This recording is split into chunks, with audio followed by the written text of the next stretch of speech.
दोस्तों नमस्कार। भक्तिमय वीडियो को देखने के लिए हमारा चैनल वायरल चिंगारी को लाइक और सब्सक्राइब करें।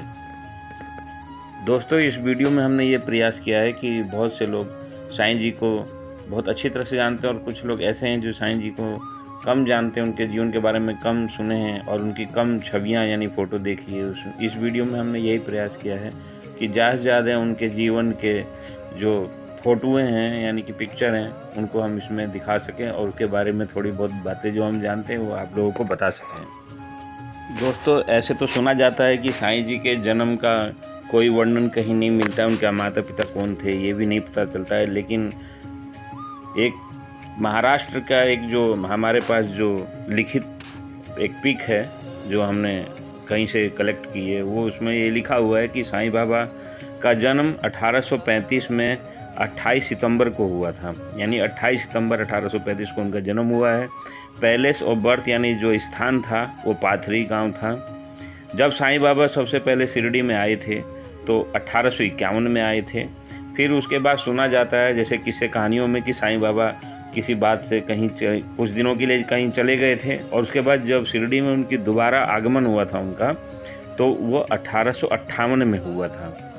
और उसके बाद उन्होंने अपनी लीलाएँ करी, लोगों के दुख दर्द और उनकी परेशानियों को दूर किया, लोगों के कई भलाई के काम किए, लोगों में धर्म का और आस्था का उन्होंने जो भी है आगे बढ़ाने के लिए काम किया।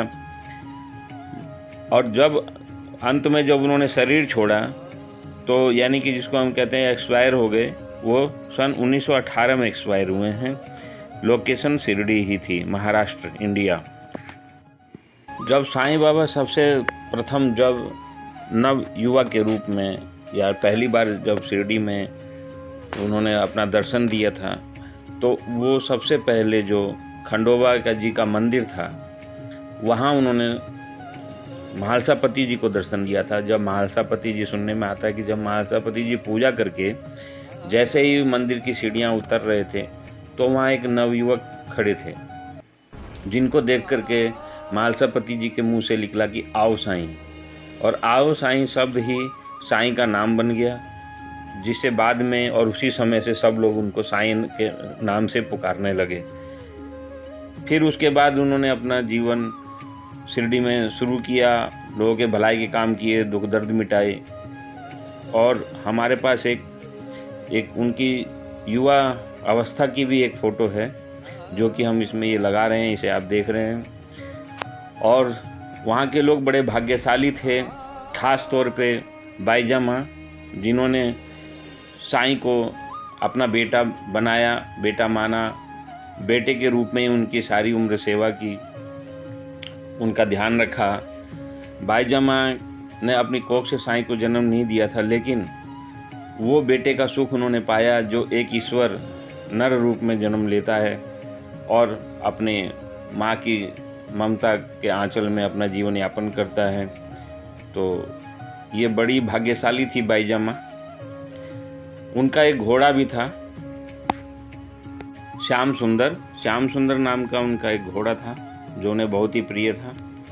इसकी भी छवि हम आपको इसमें दिखा रहे हैं। और उनके करीबी भक्तों में जो एक छोटी सी बच्ची थी जिनका नाम था लक्ष्मी, वो भी बहुत भाग्यशाली रही हैं। सोचिए कि हम और आप इस जीवन में जब सुनते हैं कि ये इन लोगों ने साईं जी की सेवा करी, तो हम लोग उनको कितना भाग्यशाली मानते कि उन्होंने प्रभु के साक्षात दर्शन किए, उनको छुआ, उनको खिलाया, उनकी सेवा करी। तो ऐसे ही लक्ष्मी जी थी जो बाल अवस्था से ही उनकी सेवा करी, और जब तक साईं वहाँ रहे शिरडी में सशरीर, तब तक उनकी सेवा करी। और अंत में जब साईं जी देह छोड़ रहे थे, अपना शरीर छोड़ रहे थे, तो उन्होंने लक्ष्मी जी को 9 निधि के रूप में यानी 9 ज्ञान के रूप में उनको 9 सिक्के प्राप्त किए। उसकी भी छवि हम ये दिखा रहे हैं जिसमें लक्ष्मी जी उन 9 सिक्कों के साथ आपको दिखाई दे रही हैं। यही वो 9 निधियाँ थी, 9 ज्ञान थे जिनको साईं ने लक्ष्मी जी के हाथ में मरते समय, शरीर छोड़ते समय, ये 9 निधि यानी 9 सिक्के उनके हाथ में दिए थे।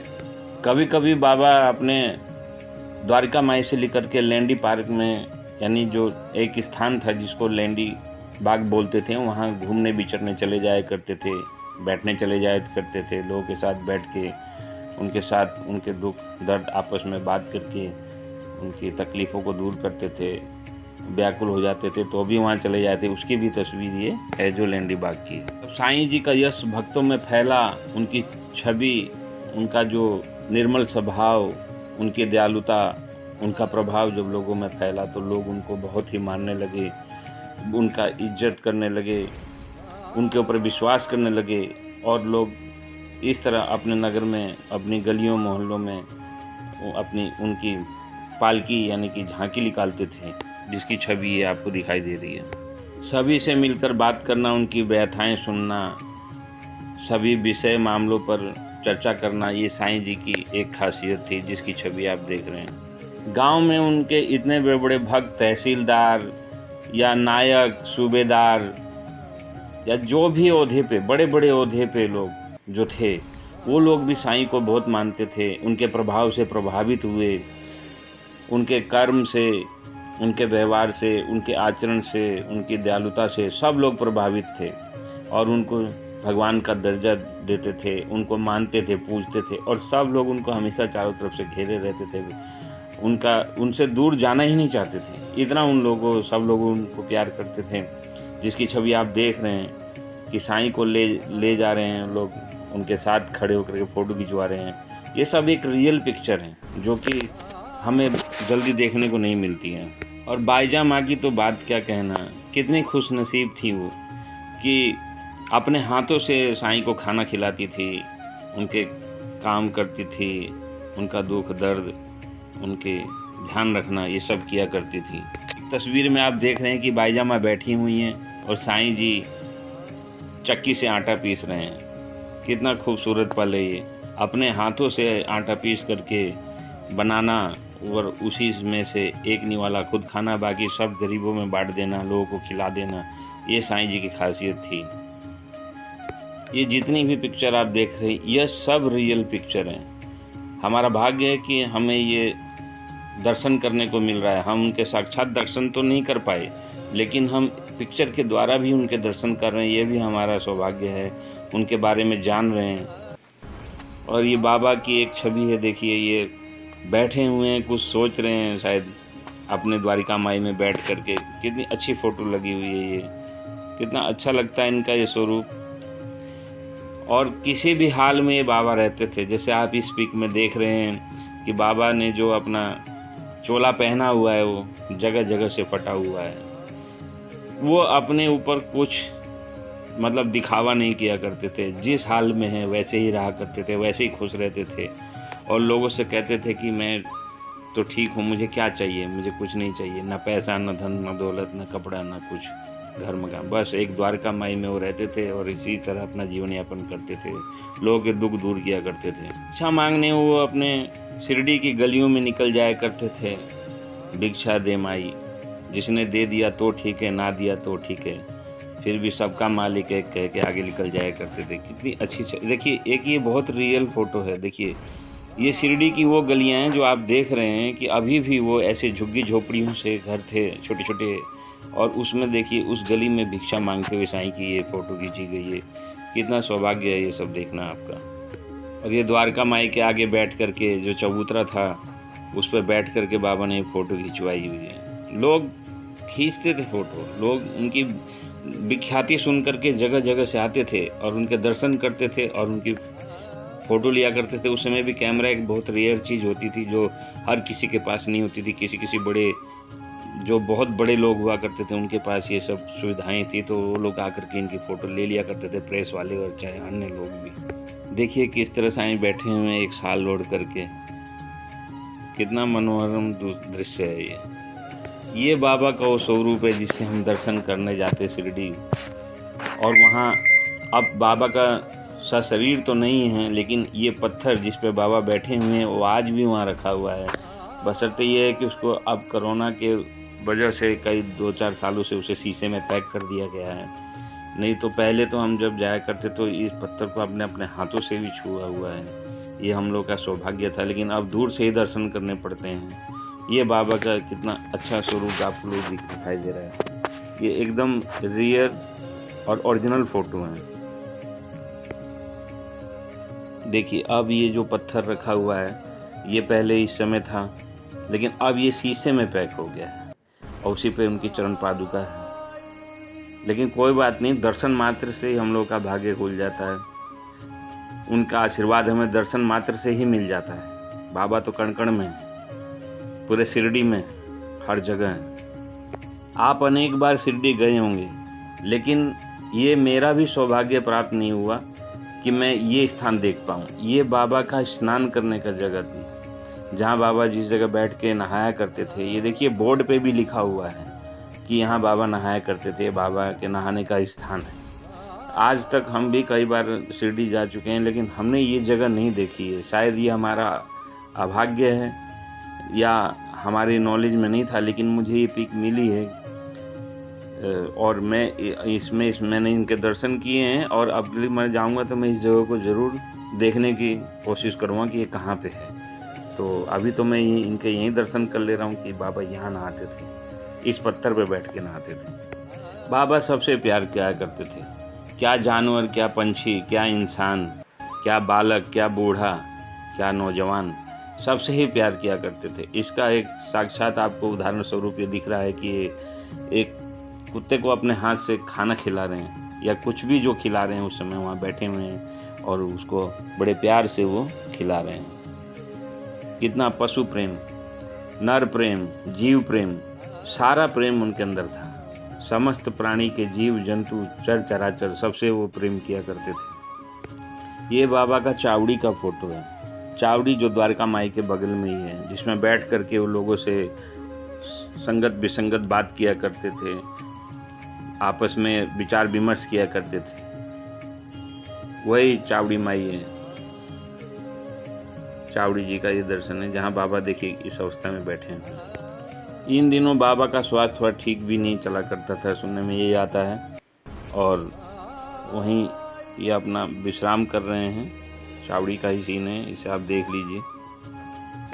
ये बूटीवाड़ा है, जो एक बहुत ही कुलपति जो बूटी साहिब थे उनका ये वाड़ा है। वाड़ा यानी घर था उनका। ये सुनने में ये आता है कि बूटी साहिब जी अपने इस वाड़े में एक मंदिर बना रहे थे कृष्ण जी की, राधे कृष्ण की। और जब वो बना रहे थे, जब उसका उद्घाटन कर रहे थे, जब उसका काम उन्होंने शुरू किया, तो साईं जी को दिखाने के लिए ले गए थे। और साईं जी अचानक ही उस वहाँ बने हुए एक चबूतरे पे बैठ गए, जहाँ वो राधे कृष्ण की मूर्ति रखना चाहते थे। यही दिखाने के लिए साईं को ले गए थे। और जब वो बैठ गए तो उन्होंने, इसीलिए जब बाबा ने शरीर छोड़ा तो उन्होंने वहीं साईं जी को ही वहाँ स्थापित कर दिया, यानी कि उनको वहीं रख दिया। कृष्ण राधे की मूर्ति नहीं रखी, लेकिन साईं जी की समाधि उस जगह बना दी गई है। इसी बूटीवाड़े में ही वो मंदिर बना हुआ है। ये उन्हीं की जगह थी। ये लोगों का प्यार है जो साईं को पूजते थे, उनका तिलक करते थे, उनकी 5 टाइम आरती उतारते थे, उनकी पालकी निकालते थे, उनको सजा करके उनकी पूजा किया करते थे। जब बाबा गलियों में निकलते थे तो लोग देखिए उनके साथ बूटी साहब, तात्या कोते और भी अन्य लोग हैं साथ में जो कि दिखाई दे रहे हैं, उनको साथ लेके चला करते थे, क्योंकि बाबा उस समय थोड़े अस्वस्थ भी थे। यही सुनने में आता है, जो मैंने साईं चरित्र पढ़ा है उसमें भी यही लिखा हुआ था इन दिनों की बात। कितना मनोरम दृश्य है। और ये एकदम ओरिजिनल फ़ोटो है जो कि हम सबके पास होनी चाहिए। हमारे घर में इसको जगह देनी चाहिए, इनकी पूजा करनी चाहिए। हम सशरीर तो उनको नहीं देख पाते हैं, लेकिन फ़ोटो में तो उनके दर्शन कर ही लेते हैं। और बड़े भाग्यशाली लोग थे जो इनकी देखिए सेवा करते थे, इनको साथ लेके जाया करते थे। देखिए बाबा इस अवस्था तक आ चुके थे, इस अवस्था में पहुंच गए थे। और मैं हमेशा बार बार यही कह रहा हूं कि कितने भी बड़े कुलपति हों, कितने भी धनवान लोग क्यों ना हो, सब उनको 24 घंटे घेरा रहा करते थे। उनके पास से उनको छोड़ करके किसी के जाने की इच्छा नहीं होती थी। वो बल्कि ज़बरदस्ती उनको भगाते थे कि जाइए, अपने घर जाइए, अपना आराम करिए, अपने बाल बच्चों को देखिए, मैं ठीक हूँ। इसी तरह लोग हमेशा उनके आसपास हमेशा मंडराते रहते थे, हमेशा उनको घेरे रहते थे। कितने खुशनसीब लोग। ये लोग जानते थे कि हम एक परमात्मा का सेवा कर रहे हैं, परमात्मा के दर्शन कर रहे हैं, ये इनका सौभाग्य, ये लोग सब जानते थे। और ये लोग भी एक पुण्य आत्माएं थी जो इंसान के रूप में जन्म ले रखी थी उस समय, और जिन्होंने इनकी सेवा करी। और साईं तो स्वयं राम कृष्ण और शिव के अवतार हैं। ये भी सुना जाता है कि साईं जी दत्तात्रेय के अवतार थे। दत्तात्रेय वही जो माता अनसुईया के पुत्र थे, वही माता अनसुईया जिनकी परीक्षा लेने ब्रह्मा विष्णु महेश आए थे, जिन्होंने कहा था कि हमें नग्न अवस्था में अपना स्तनपान कराइए। लेकिन माता अनसुईया सती सावित्री, सतियों में सती, उन्होंने अपने प्रभाव से, अपने जप तप के प्रभाव से उनको बालक बना दिया और बालक रूप में ही उनको स्तनपान कराया। और जब उन्होंने उनको वापस नहीं भेजा तो माँ पार्वती, लक्ष्मी और सरस्वती जी खुद आई, उन्होंने क्षमा याचना करी और इनको सबसे बड़ी सती माना। तब इन्होंने ब्रह्मा विष्णु महेश जी को अपने असली रूप में प्रकट कर दिया था। तो माँ सती अनसुईया जी ने एक वरदान मांगा था कि मेरे बेटे की इच्छा है तो मैं चाहती हूँ कि आप तीनों ही एक अवतार लेकर के मेरे पुत्र के रूप में मेरे यहाँ जन्म लें। तब ब्रह्मा विष्णु महेश ने दत्तात्रेय जी का अवतार लिया था और सती अनसुईया के पुत्र कहलाए थे। तो साईं जी भी दत्तात्रेय के ही अवतार माने जाते हैं। और एक समय ऐसा आया जब बाबा यानी परमात्मा ईश्वर हमें छोड़ करके चले गए, इस दुनिया को छोड़ के चले गए, शरीर छोड़ के चले गए। चले तो कहीं नहीं गए, वो अभी भी शिरडी में, शिरडी के कण कण में व्याप्त हैं, पूरे संसार में विद्यमान है। लेकिन वो कितना दुखद पल होगा वो आप इस तस्वीर में देख सकते हैं। इस तस्वीर में देखने को मिल रहा है कि हजारों लाखों की संख्या में लोग उनके दर्शन करने के लिए उनकी समाधि के पास और उस यात्रा में संलग्न हैं, एक साथ हैं। कितनी भीड़ आप देख सकते हैं, आप इसको जूम करके या इसका स्क्रीनशॉट लेकर के भी देख सकते हैं कि कितनी भीड़ है, किस तरह का माहौल था, किस तरह का गांव था।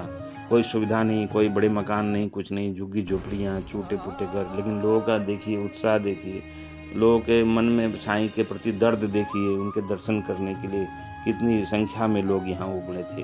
क्या पल रहा होगा वो, इसके दर्शन करिए और बोलिए ओम साईं राम। फिर उनके शरीर को ले जाकर के समाधि दी गई उसी बूटीवाड़े में जहाँ मंदिर बन रहा था राधा कृष्ण का। तो ये वही सीन है समाधि का जो उस समय था।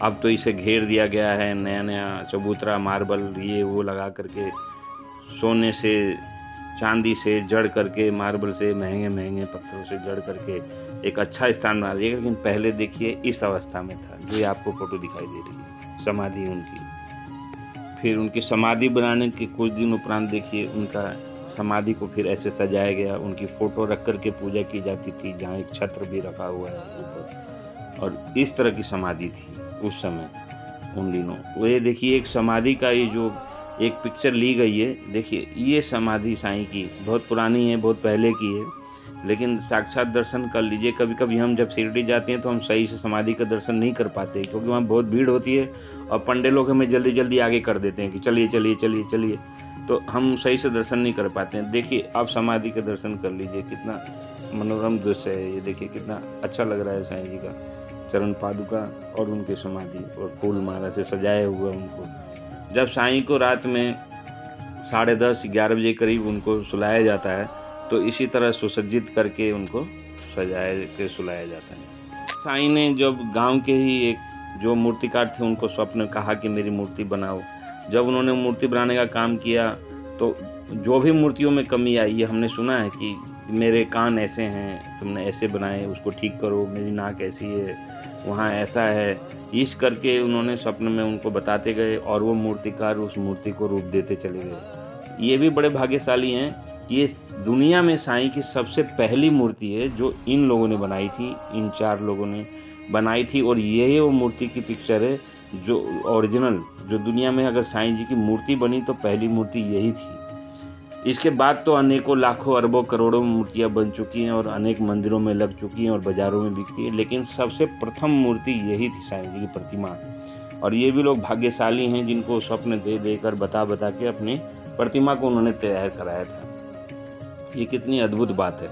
तो ये भी हमारे लिए एक बात है कि देखिए ये प्रथम मूर्ति है जिसकी हम छवि इस फोटो में देख रहे हैं। फिर जैसा कि मैंने अभी पिछले 2-3 सीन पहले दिखाया था कि उनकी समाधि पर एक फ़ोटो और छत्र रख कर पूजा होती थी। फिर ये मूर्ति तैयार होने के बाद ये सिंहासन पे इनको स्थान दिया गया, वहाँ समाधि के वहाँ, और फिर इन प्रतिमा की साईं के रूप में पूजा होने लग गई। ये आप देख रहे हैं। फिर उसके बाद जैसे जैसे सामर्थ्य लोगों का प्रेम भाव श्रद्धा के कारण फिर वो विकसित होता चला गया, वो दरबार, साईं का दरबार। और उसको चाहे कांसे से कहिए, पीतल से कहिए, सोने से कहिए, चांदी से कहिए, मार्बल से कहिए, अनेकों जो बहुमूल्य रत्न पदार्थ थे, उनसे उनकी समाधि को धीरे धीरे जैसे जैसे कि श्रद्धा और आस्था होती चली गई, वैसे वैसे लोग दान पुण्य करके वो बनवाते चले गए और सजाते चले गए। ये देखिए एक पुरानी फ़ोटो है, ये जो अब आपको दिखाई दे रही है, इसमें साईं की समाधि पे कुछ महिलाएं फूल चढ़ा रही, लोग वहाँ खड़े हैं। ये बहुत पुरानी फ़ोटो है, इससे मुझे लगता है कि ये शुरू की ही है, जब समाधि दी गई थी उसके कुछ दिनों उपरांत की फ़ोटो है, क्योंकि ये एकदम नॉर्मल तरीके की है, जहाँ भी कुछ भी ऐसा कोई मॉडिफाई नहीं किया गया है इसको। तो ये देखिए, ये सब हमारे लिए है ना भाग्य की बात कि हम पुरानी से पुरानी चीज़ उनकी देख रहे हैं कि पहले कैसे थे। अब तो हम शिरडी में जाते हैं तो हमें तमाम तरह की चीज़ें और उनके विलास और मतलब जो भी मॉडिफाई कर दिया गया है, मंदिर मस्जिद, उनका जो द्वारिका माई है, चावड़ी हैं, चाहे उनका जो दरबार है साईं का मेन, जहाँ दर्शन होते हैं, वो सबको मॉडिफाई कर दिया गया है। लेकिन पुरानी चीज़ देखिए, हमको देख के पता लगता है कि उस समय कैसी थी। ये भी हम लोगों का बहुत बड़ा सौभाग्य है। बात तो साईं ने कहा था कि मैं हमेशा यहीं रहूँगा, मुझे जब पुकारोगे तो मैं आऊँगा, ज़रूर आऊँगा, दौड़ा चला आऊँगा। और वह दौड़े के आते हैं, वो तो हमेशा वहीं रहते हैं। फिर साईं ने भी ये भी कहा था कि मुझे जिस अवस्था में जैसे लोग रखेंगे मैं वैसे रहूँगा। सोना पहनाएंगे तो सोना पहनूंगा, रेशम पहनाएंगे तो रेशम पहनूंगा, जैसे मेरी साज सज्जा जैसे भी मेरा वो करेंगे, मुझे सब मंजूर होगा। तो आप लोगों की तो इतनी भगवान के प्रति, साईं के प्रति इतनी आस्था बढ़ी हुई है, इतना लोग विश्वास करते हैं, इतना लोग हृदय से मानते हैं, क्योंकि साईं के दर्शन मात्र से ही लोगों के बिगड़े, जो बुरे या जो भी गलत होते हैं, वो सब सारे काम सही हो जाते हैं। भाग्य खुल जाता है उनके दर्शन मात्र से ही।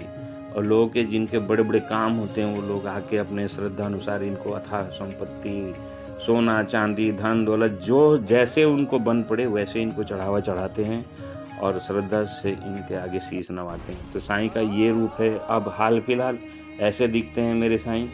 और मैं अब आपको एक बहुत मूल्यवान फ़ोटो दिखा रहा हूँ। इस फ़ोटो के बारे में ये है, ये मैंने खुद जाके इस जगह के दर्शन किए हुए हैं। और ये जो आपको मकान दिख रहा है जहाँ साईं खड़े हैं, ये मकान आज भी है, इसके दरवाजे आज भी नहीं तोड़े गए हैं। बस यही है कि थोड़ा सा इसको बाल पुट्टी वगैरह करके रंग रोगन करके थोड़ा सा सुसज्जित कर दिया गया है, लेकिन इसको आज तक तोड़ा नहीं गया है।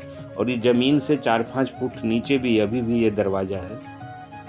इसके आगे जहाँ साईं खड़े हैं, ये जगह वो है जहाँ जब साईं अपने गांव में भिक्षा मांगने के लिए निकलते थे तो केवल 5 घरों से भिक्षा मांगते थे, और प्रथम घर यही होता था, यहीं आके प्रथम भिक्षा यहीं मांगते थे। इसलिए जहाँ पे ये घर है, जहाँ साईं खड़े हैं इस समय, आपको फोटो में दिख रहा है ना, यहाँ साईं तो अब नहीं है इस दुनिया में, वो समाधि में है, वो साक्षात सबके कण कण में वास है वहाँ, लेकिन सशरीर नहीं है वो अभी, यानी शरीर लेके नहीं खड़े। तो जहाँ साईं खड़े यहीं एक मार्बल का एक स्तंभ सा बना दिया गया है, उस पर लिखा हुआ है कि साईं प्रथम भिक्षा यहाँ से मांगते थे। और यही मकान है, यही दरवाज़ा है, यही डिजाइन है। ये आप चावड़ी से जब दर्शन करके, जब जैसे ही चावड़ी से आप दर्शन करके उसकी सीढ़ियाँ उतरोगे तो बाएं साइड में एक रोड जा रहा है, आगे रास्ता जा रहा है, उस रास्ते से थोड़ा सा आगे बढ़ोगे तो हल्का सा यू टर्न लेते ही वहीं ये एक चौक है, यानी एक राउंड सा चौक है, वहीं पे ये मकान है और स्तंभ भी लगा हुआ है। और वहाँ लिखा हुआ है कि साईं प्रथम भिक्षा यहाँ से मांगा करते थे। ये हमने दर्शन किए हैं हर बार जाके।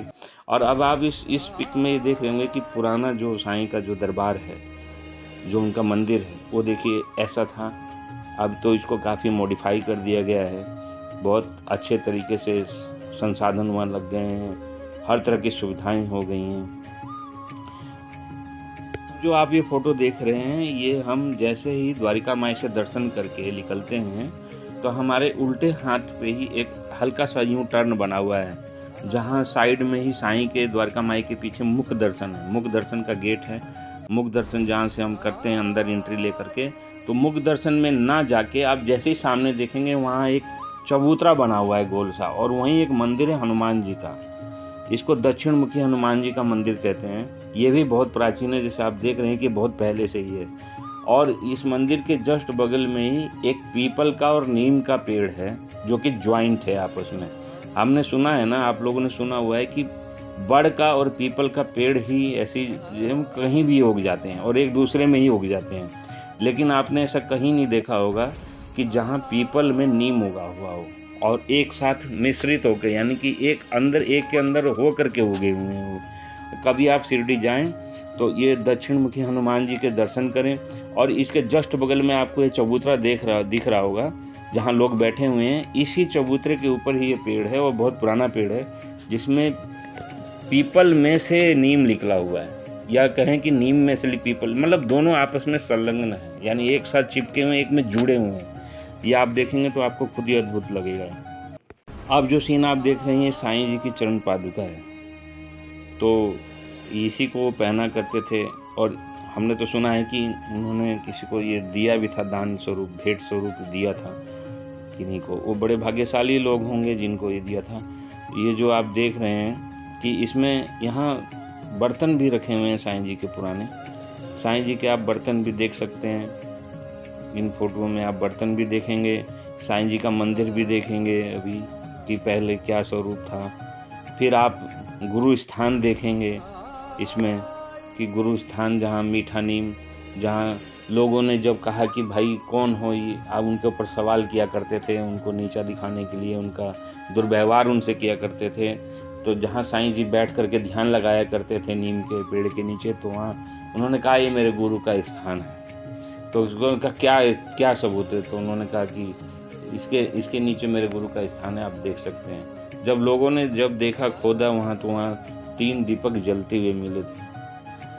तो वही है स्थान जहाँ, जिसको हम कहते हैं गुरु स्थान, मीठा नीम। ये उनके लास्ट में आप देख रहे हैं कि उनके बर्तन हैं साईं जी के। साईं जी जो बड़ा बड़ा भगोना जिसमें हाथ डाल करके खाना बनाया करते थे, वो भी आप देख सकते हैं। यहाँ साइड में दिख रहा होगा आपको बहुत बड़ा बड़ा ऐसा इस फोटो में। उनकी चक्की रखी हुई दिख रही है, उनके बटुले जो भी इस्तेमाल अपने बर्तन किया करते थे, ये उनके ही बर्तन हैं। ये बड़े सौभाग्य की बात है कि हम और आप इन चीज़ों के दर्शन कर रहे हैं। तो जैसा कि हमने जहाँ लोगों से शिरडी में या किताबों में पढ़ा है कि साईं जी के जन्म का कोई अस्तित्व नहीं मिलता है, उनके माँ पिता कौन थे, गांव क्या था, लेकिन महाराष्ट्र की एक कागज़ का शायद एक टुकड़ा है जो अबाउट साईं बाबा के रूप में यहाँ लिखा गया। अब ये भगवान जाने कि ये सही है या गलत है, जो भी है, लेकिन ये हमें मिला है तो हम इसी में बताना चाहते हैं कि नाम Sai Baba. Year of birth था उनको 1835, बर्थडे 28 सितंबर, यानी 28 सितंबर 1835 को उनका जन्मदिन इसमें बताया गया है। पैलेस ऑफ बर्थ पाथरी गांव था। एंट्री इनटू शिरडी, यानी कि शिरडी में जब आए थे वो तो 1851 में आए थे। सेकंड टाइम जब शिरडी में एंट्री उनकी हुई तो 1858 में हुई थी, यानी एक बार शिरडी से वो कुछ समय के लिए चले गए थे, लेकिन जब दोबारा आए तो 1858 में शिरडी में आए वो। एक्सपायर हुए 1918 में। Location of Shirdi, Maharashtra, India. तो इन्हीं सब चीज़ों के साथ हम अब विराम देते हैं और आप लोगों से कहते हैं कि एक बार अगर आपको वीडियो अच्छा लगा हो तो हमारे चैनल को लाइक और सब्सक्राइब ज़रूर करें, हमें बढ़ावा दें, हमारा मनोबल ऊंचा करें। इसी के साथ जय साईं राम।